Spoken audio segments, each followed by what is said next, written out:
The subject matter is extraordinarily important.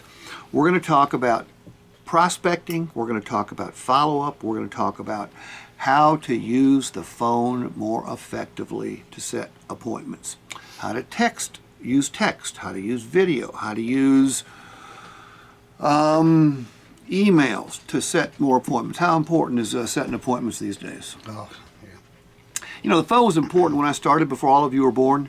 It's more important today than ever. And there's a way to do it and a way not to do it. I don't teach scripts, I teach concepts.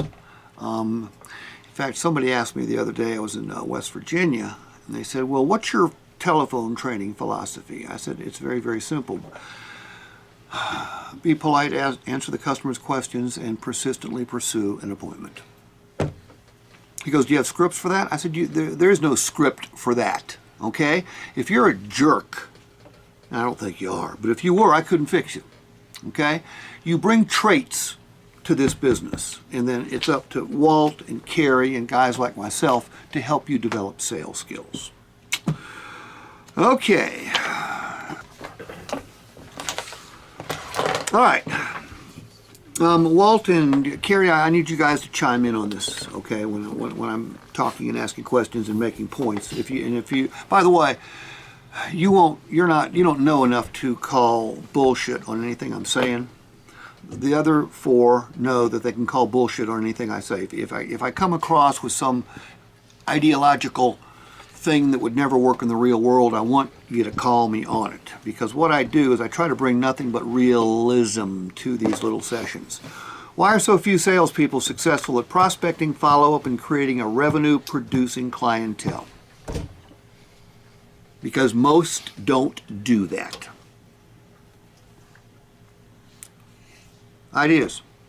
Why do you think most salespeople aren't very good at it? They don't think it's important enough to practice it. They're too Okay, lazy. that could certainly be one. They're too lazy to do it. Too lazy could be another one. What else? They just want, they want the people to come in. The same thing, lazy, I guess. Yeah,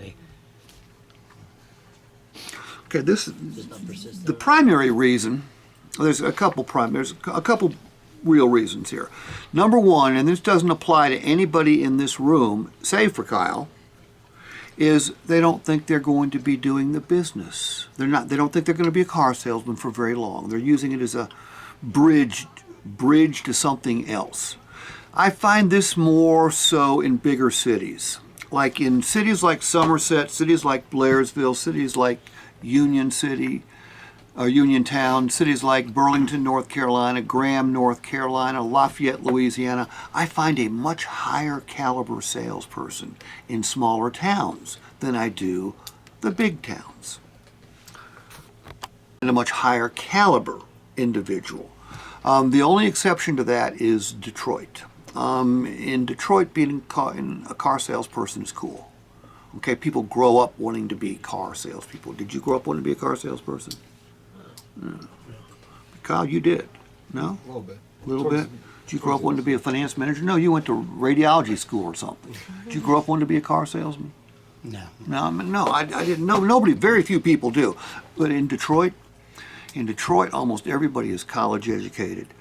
I see the same people year after year after year after year after year. It's just a much more professional crowd because, again, it's Motor City. Yeah. It's cool up there.